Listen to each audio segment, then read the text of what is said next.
morning, everybody. Or midday, I guess. Andrew Living the Dream.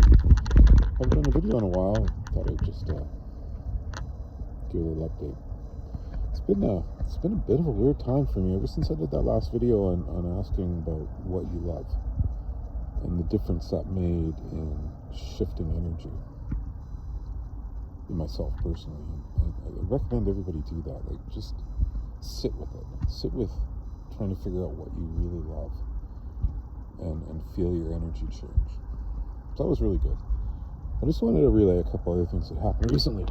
And I think this all has to do with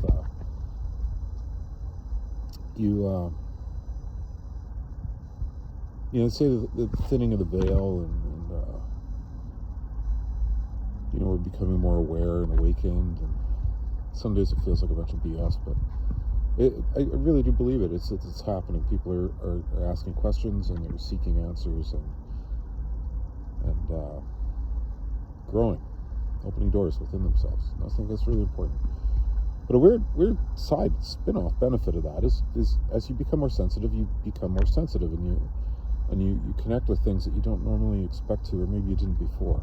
And so the first example, I was at work the other day, and I got off the train, and there was a guy sitting there at the station, and I didn't recognize him at all, but he was certainly dressed like he belonged there. And one of the things we do when we get to the end of our trip is frequently the next crew sitting around doing nothing will come out and do a train inspection for you so you can go home early and earlier. And if they're not available, you just do it. It's no big deal. It's just a courtesy we extend to each other, a kind of camaraderie. And this guy's sitting there twiddling his thumbs, and I look at him and I said, "Hey, man, yeah." Another guy ran over to get the other side of the train. I thought he was the engineer, outbound engineer. And I said, "You got my PK?" And he looks at me and he's like, "What? Are you out of time?" And he just started to get hit with this wall of arrogance and condescension. And I'm like, "Whoa, whatever, dude. Like, I'll do my job. Like, piss off." But I found out moments later, as one of my coworkers that I do know came out of the building and said, "Yeah, I got your PK, no worries." And I went in and finished off our day and the clerical aspect of it. And I asked, like, "Who's this guy?" And he's like, "Oh, it's a manager familiarizing." I thought, manager. Yeah. They don't really hold us in very high regard, and we don't hold them in very high regard, so it's just this toxic workplace that persists. But what I picked up on wasn't, anything about him other than the energy. Just that dismissive arrogance. And I have to say that I don't think in all of my life I've had that ability to immediately recognize that. So that's a shift. Now, what we do with that information when we get it is, I'm still working on that. Because recognizing the energy for what it is a challenge, because, you're just open. You're just walking around like, "Oh, wow, look at the flowers, look at the trees, look at the birds." And you think people are decent and honest and reasonable, and some of them are jerks. But I think this is a big part of it, and whether it's a telepathic thing or not, but that ability to pick up on where people's intentions are, for me at least, is becoming easier, and at the same time overwhelming. Like, now every engagement, that information is hitting me a lot more consciously than it was before, and I don't necessarily know what to do with that information. So, you don't really want to start a fight with a manager because they'll win. And, it's another huge hurdle to go and find some metaphysical conversation you could have with them, like, "Hey, man, maybe you could lose the attitude. It doesn't make me feel welcome or like part of the team, and maybe you should think about how you're conveying yourself to your employees." Now, out of the blue, on a cold relationship, that's a lot to try to tell someone. That's like, they're not going to react well. Like, and I have other managers that I do have a good working relationship, and I could say something like that, like, "Hey, when you're a jerk to people, like, they're not going to respond very well." So it's quite peculiar to me how we navigate the growing awareness and growing sensitivity and growing conscious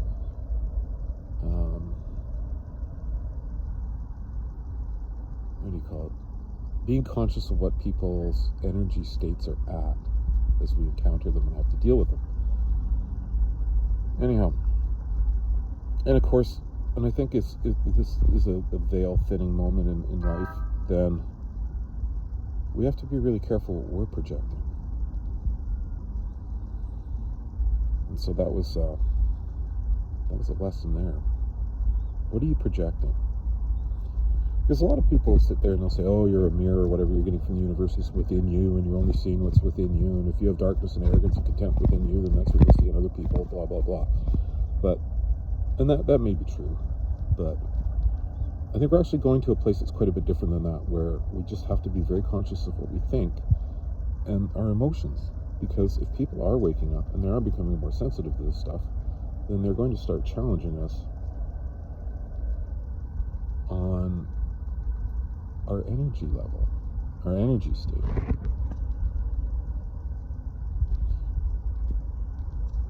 Anyhow, I'm in a park, so it always weirds me out because people are walking by wondering what the hell I'm talking to my phone for. Anyhow, the other thing that happened was really weird. When I was on my way on holidays, I had this weird incident, and I've been drinking, and not stupid amounts or anything, but you know, you're comfortably unrestrained. And I had to go to the washroom, and I went looking for a washroom. I couldn't find one. I got frustrated, went in the one I saw, which didn't have any markings or doors or anything else, or letters or signs or symbols or hieroglyphs, and accidentally walked in the women's washroom. And I just had this thought in my head, like, fuck, who cares? Oops, I just swore. Anyways, it's just, and I really had to pee, so I went pee, and I figured it's a bathroom, like, all this unisex stuff, and everybody's equal, and you gotta accept everybody as they are, and all this stuff, and I just thought, you know, screw it, I gotta go, and I did, and I left. And on the way out, I met a couple of people, and they were really surprised to see a man walking out of a women's washroom. Anyways, so that was the framework of the incident. And then later that night, when I was sleeping, I woke up with this, and I'm not going to call it a demon or an archon or something.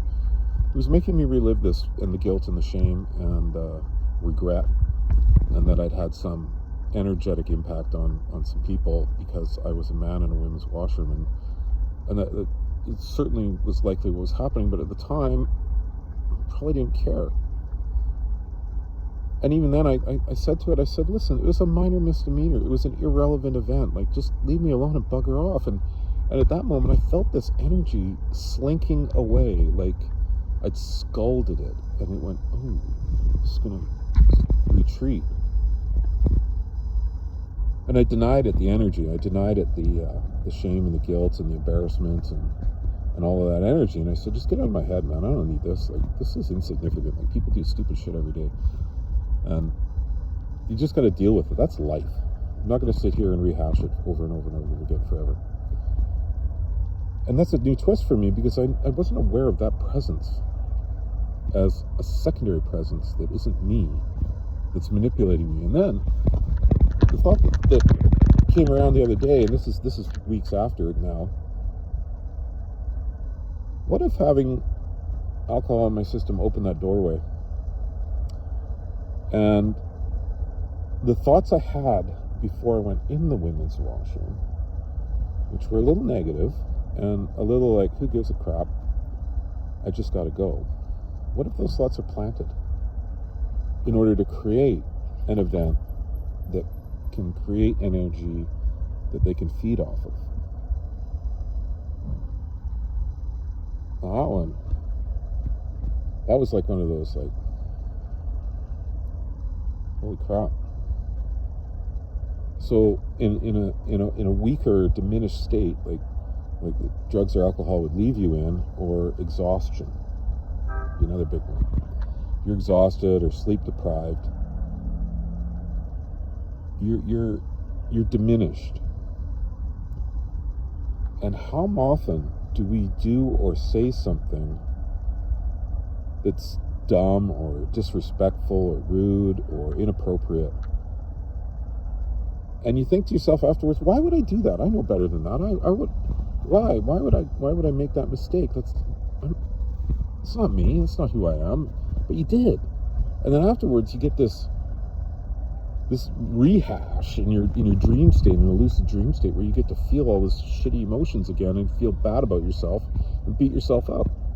And then you turn around, you turn on some, spiritual content, and they say, oh, well, you just got to heal your trauma, and you gotta sit with your feelings, and you gotta understand, your role and your mirroring and the, you signed up for these crappy experiences when you reincarnated, and you get, and I'm like, whoa, no, I'm better than that. I'm old enough to know better, and I do know better, and I'm a responsible adult.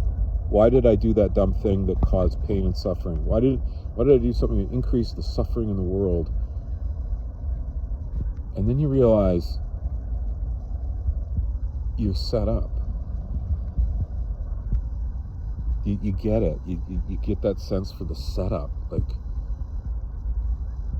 whatever has diminished your capacity to stay present in the moment and connect with your higher self that would guide you through these foibles, drugs, alcohol, exhaustion,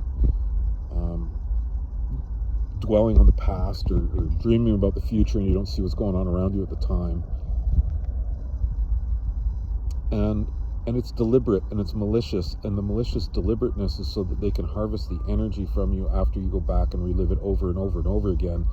And the regret and the shame and the embarrassment and the maybe anger and frustration and oh, I'm so dumb, how could I do something so stupid?